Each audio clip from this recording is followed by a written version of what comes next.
Good morning, student. Today we are going to start find out the internal resistance of this cell. You can see that Lorentz cell. We are trying to find out the internal resistance of this cell. What is that internal resistance? I have already told you that without connection with any battery, how much EMF is stored in that battery, that amount of voltage potential difference we are called as an EMF. Am I right? So when we connect that battery with some connection, when the current flow is starting, then we get the terminal voltage that or reduces voltage. But actual EMF when we are going to find when there is no current is flowing. For that we are going to use this instrument, and this one we are going to call potentiometer. This potentiometer is attached with a high resistive wire. Okay, there is some alloy is there. This is attached with a high resistive wire. This one is a A point. This one is a Q point. These wires are connected on such a way.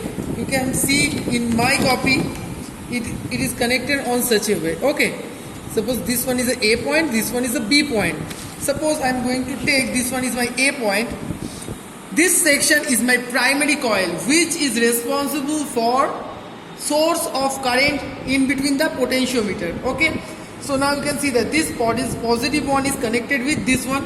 Let's suppose this one is A, and the negative one is connected with one key. It is just like a switch. When you open it, there is no connection is connected.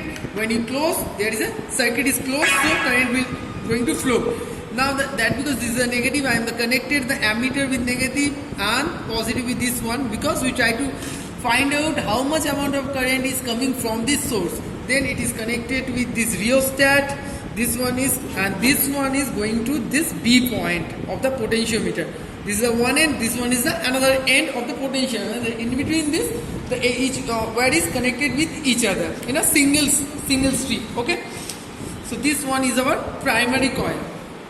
This one is our primary coil, and this one is our secondary portion. This one is our secondary portion. As all of you know that here we are trying to find out the internal resistance of this cell. So it is connected with the A terminal, and this one is also the positive is connected with each other. Now after by through negative, there is some resistance box to galvanometer. Galvanometer is connected with jockey.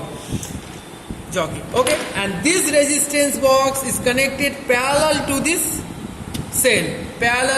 You can see that this one is connected with negative one, directly connected negative one, and this section is connected with positive one. So this resistance, or we are going to call shunt resistance, it is connected with the primary cell in a primary circuit with the cell in a parallel. Clear? Now we are going to find out now I am going to start the primary one and secondary one also. I am going to open this section. Why? As all of us know that if this one is our primary coil, so suppose this one is my potentiometer, it is attached with, suppose, the positive one. This one is A point. Suppose this one is a B point, and it is connected with one key. After that ammeter. After that a potentiometer. Okay. So this section is our primary section, where this section is actually responsible for the source of current. Let's suppose I amount of current is coming from this source. Okay. Now in a secondary circuit, there is a cell. We try to find out the internal resistance of this cell. It is connected with this one. This one is connected with a resistance box from the galvanometer, and galvanometer is coming in between the potentiometer. And in parallel, I am going to attach this shunt resistance and this key. Shunt resistance. Now what we are going to do? When So there is my K1 and K2. Now I am going to K2 is open. In the first one I am going to K2 is open. Why? When the K2 is open, let's suppose I current, constant I current is coming through this whole circuit. When suppose I is constant, so that means, and this wire is a resistive wire, in a some portion, suppose this one is my P point and this one is my Q point. Okay, so at that point the potential is Vp, and let's suppose at that point is potential is Vq. When Vp minus Vq is equal to I into R is the resistance of this wire, of this length of wire. Let's suppose this one is x1. Let's suppose the length of this wire is x1, and let resistivity is rho, and cross sectional area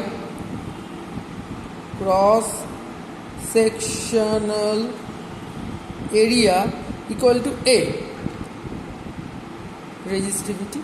So I can rewrite this R as a rho into x1 by A, where x1 is the length of this wire, into I. Clear? So let's suppose when I am going to attach at that point, let's suppose when I am going to attach this galvanometer at that point, on that condition galvanometer doesn't show any kind of current, so that means galvanometer is a null position. So if that means how much amount of potential is generated in between this terminal, that amount of voltage have this voltage source. Am I clear? When in between this wire we are going to touch each of the point of the galvanometer, and when this current is become null. So when the current is become null, that means how much amount of potential is generated in between that portion of wire, that amount of potential have this external voltage source. So that's why there is a no flow of current, because these two potential like that. There is a, suppose this is for this one, there is a some Vp minus Vq is generated, and it is also attached with this one epsilon. If these two voltages are equal, then there is a no current flowing. Am I clear? You can see that those are attached with parallelly. Am I clear? So this one is my expression. Okay, this one is my expression. Okay, now Vq. Okay. Okay. So now what we are going to do? So we already find out that Vp minus Vq equal to rho into x1A by I. Okay. Now if I am going to just if I am going to on this, so okay, by this one we actually find out the EMF of this source, so this Vp minus Vq is denoting the EMF of the source. Clear? Is it clear? So now if I am going to put this key close, now I am going to put this key close. When I am going to connect this key, in this condition some current, I suppose I1 prime current is flowing through that terminal. Clear? Flowing through that terminal. So now in this condition internal resistance is going to work. Now what is happened? In the secondary circuit, the total equivalent resistance is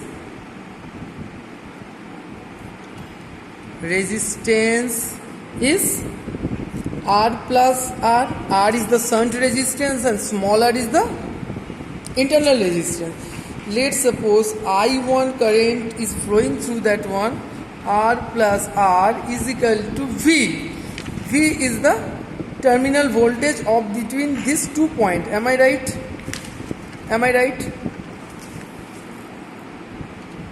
And when I am taking I1 is equal to I1R, just a minute, beta.